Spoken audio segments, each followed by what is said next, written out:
Hi friends, welcome to Vetti Samayal. இன்னைக்கு நம்ம Vetti Samayalல பார்க்க போற ரெசிபி ஒரு நான் வெஜிடேரியன் கறி ரெசிபி. நான் இன்னைக்கு நாட்டுக்கோழி குழம்பு பார்க்கலாம். நாட்டுக்கோழி குழம்பு எப்படி பண்ணதுன்னு பார்க்கலாம் வாங்க. Friends, இப்போ பாருங்க, இப்போ நாட்டுக்கோழி நான் கட் பண்ணி நான் வாங்கிட்டு வந்துட்டேன். இது 1 கிலோ அளவு. இப்போ இது நம்ம ஒரு 1/4 டீஸ்பூன் மிளகு ஜீரகம் ரெண்டுமே சேர்த்து நான் பொடி பண்ணி வச்சிருக்கேன். இதை ஆட் பண்ணிக்கோங்க. Next, மஞ்சள் பொடி ஒரு 1/4 டீஸ்பூன். இஞ்சி பூண்டு பேஸ்ட் நான் ஒரு 1 டீஸ்பூன் அளவு ஆட் பண்றேன். இப்போ நெக்ஸ்ட் லெமன் ஒரு லெமன் எடுத்துக்கோங்க. ஃப்ரெண்ட்ஸ், இப்போ இதெல்லாம் நம்ம நல்லா மிக்ஸ் பண்ணிடலாம்.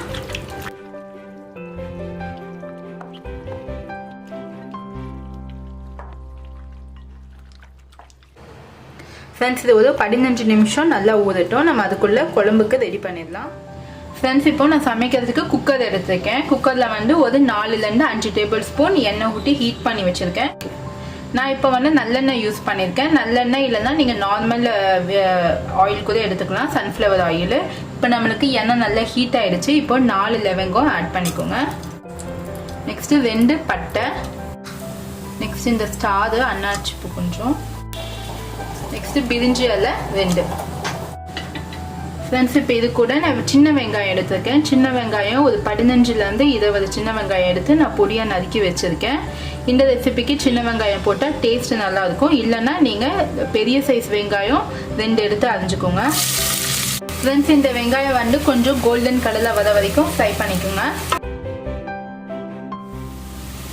ஃப்ரெண்ட்ஸ், இப்போ நம்மளுக்கு வெங்காயம் நல்லா வதங்கிடுச்சு. நல்லா நம்மளுக்கு சுருங்கி வந்திருக்கு பாருங்க. இப்போ 2 பச்சை மிளகா கிள்ளி ஆட் பண்ணிக்கோங்க. நெக்ஸ்ட் இது கூடவே 1 டீஸ்பூன் இஞ்சி பூண்டு பேஸ்ட்.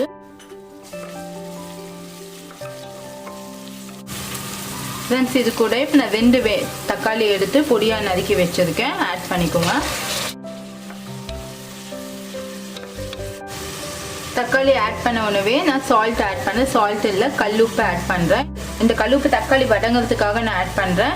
தேவைப்பட்டால் நம்ம அப்புறமா ஆட் பண்ணிக்கலாம்.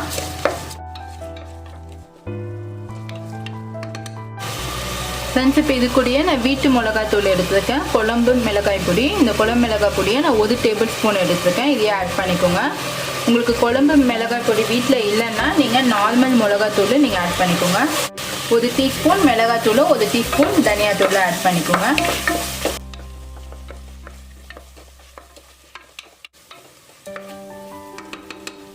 ஃப்ரெண்ட்ஸ், இப்போ இந்த தக்காளி நம்ம கொஞ்சம் நல்லா மேஷ் ஆகட்டும். கொஞ்சம் லோ ஃப்ளேமில் வச்சு இது குக் பண்ணுங்கள். அதுக்குள்ளே நம்ம குழம்புக்கு மசாலா ரெடி பண்ணிடலாம்.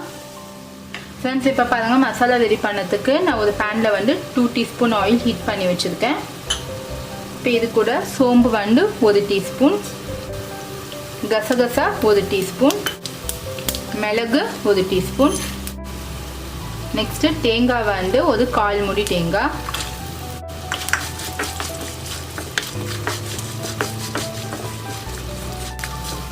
ஃப்ரெண்ட்ஸ், இது கொஞ்ச நேரம் நீங்கள் ஃப்ரை பண்ணால் போதும். நம்ம இதை அப்படியே பச்சையாக கூட அரைச்சி போடலாம். ஆனால் இப்படி நம்ம எண்ணெயில் வதக்கி நம்ம பேஸ்ட்டாக அரைக்கும் போதும் அது நமக்கு டேஸ்ட் நல்லாயிருக்கும். இப்போ இதை ஆஃப் பண்ணிவிட்டு இது பேஸ்ட் மாதிரி நல்லா தண்ணி ஊற்றி அரைச்சிக்கோங்க மைய. ஃப்ரெண்ட்ஸ், இங்கே பாருங்கள், இப்போ நான் தேங்காய் மிளகுலாம் நான் அரைச்ச பேஸ்ட் ரெடி ஆகிடுச்சு. ஃப்ரெண்ட்ஸ், இப்போ பாருங்கள், இப்போ தக்காளி நம்மளுக்கு நல்லா மேஷ் ஆகிடுச்சு, நல்லா வதங்கிடுச்சு. இப்போ 15 நிமிஷம் ஊற வச்ச இந்த நாட்டுக்கோழியை இதில் நம்ம ஆட் பண்ணிடலாம். நல்லா மிக்ஸ் பண்ணிக்கோங்க இந்த மசாலாவோட.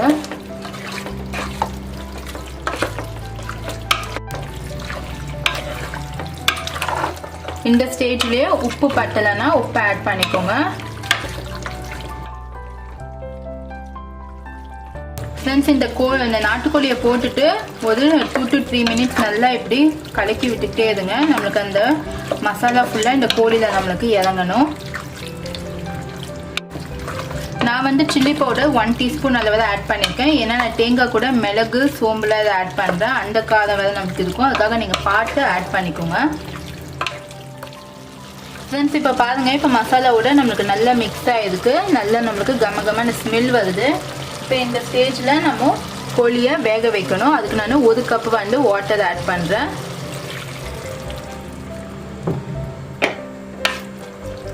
வாட்டர் ஆட் பண்ணிட்டு நல்லா மிக்ஸ் பண்ணி விட்டுருங்க. ஃப்ரெண்ட்ஸ், இது நாட்டுக்கோழியாக இருக்கிறதால நான் வந்து வாட்டர் ஆட் பண்ணியிருக்கேன். இதுவே உங்களுக்கு நார்மலாக பிராய்லர் கோழியாக இருந்தால் நீங்கள் வந்து தண்ணியை ஆட் பண்ண வேணாம், நமக்கு அதுலேருந்தே தண்ணி வரும். இப்போ வந்து இதை க்ளோஸ் பண்ணி ஒரு 3 விசில் விட்டால் போதும். ஃப்ரெண்ட்ஸ், இப்போ நம்ம இதை மூடிடலாம். மூடி விசில் போட்டுட்டு ஒரு 3 விசில் விடுங்க. நார்மல் மீடியம் ஃப்ளேமில் வச்சு குக் பண்ணுங்கள். ஃப்ரெண்ட்ஸ், இப்போ ஓப்பன் பண்ணலாம். நான் ஒரு 3 விசிலும் ஒரு 10 நிமிஷம் டம்மில் வச்சுருக்கேன்.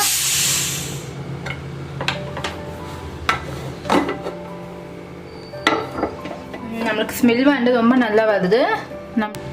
ஃப்ரெண்ட்ஸ், இப்போ நம்மளுக்கு வந்து நாட்டுக்கோழி வந்து நல்லா குக் ஆகிருக்கு. ஒரு 90% நம்மளுக்கு குக் ஆகிருக்கு. இப்போ இந்த ஸ்டேஜில் நம்ம அரைச்சி வச்ச இந்த தேங்காய் மசாலாவை நம்ம ஆட் பண்ணிடலாம். இப்போ ஸ்டவ் ஆன் பண்ணிக்கோங்க. ஆன் பண்ணி இந்த மசாலாவை நல்லா மிக்ஸ் பண்ணி விடுங்க.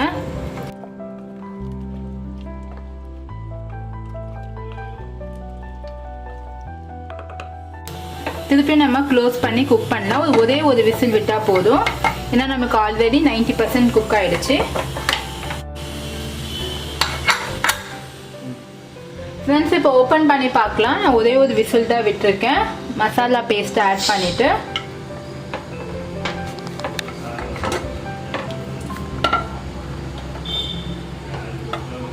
நம்மளுக்கு குழம்பு நல்லா ரெடி ஆயிடுச்சு. ஓப்பன் பண்ண உடனே நம்மளுக்கு நல்ல ஸ்மெல் வருது. நம்மளுக்கு எண்ணெய்லாம் நல்லா வந்து பிரிஞ்சு வந்ததுக்கு இப்போ இந்த ஸ்டேஜில் கொத்தமல்லி ஆட் பண்ணிக்கோங்க, கிள்ளி.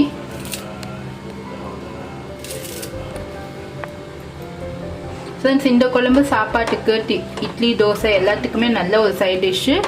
அதுவும் ரொம்ப நல்ல ஒரு பெஸ்ட் சைட் டிஷ் வந்து சப்பாத்தி, பூரிக்கு ரொம்ப நல்ல ஒரு பெஸ்ட் சைட் டிஷ். நீங்கள் உங்கள் வீட்டில் கண்டிப்பாக ட்ரை பண்ணி பாருங்கள். ட்ரை பண்ணிவிட்டு உங்களுக்கு இந்த ரெசிபி எப்படி வந்துச்சுன்னு உங்கள் ஃபீட்பேக்ஸை எனக்கு கமெண்ட் செக்ஷனில் சென்ட் பண்ணுங்கள். ஃப்ரெண்ட்ஸ், நமக்கு இன்றைக்கி நாட்டுக்கோழி குழம்பு ரெடி ஆகிடுச்சு. ரொம்ப டேஸ்ட்டாக வந்திருக்கு. நீங்கள் உங்கள் வீட்டில் ட்ரை பண்ணி பாருங்கள். இதை என் சேனலில் ஃபர்ஸ்ட் டைம் நீங்கள் பார்க்குறீங்கன்னா என் சேனலுக்கு நீங்கள் சப்ஸ்கிரைப் பண்ணிக்கோங்க. பக்கத்தில் இருக்க பெல் பட்டன் கிளிக் பண்ணால் லேட்டஸ்ட்டான வீடியோஸை நீங்கள் உடனடியாக பார்க்கலாம். சுவையான உணவுடன் ஆரோக்கியமான வாழ்வு. தேங்க்யூ.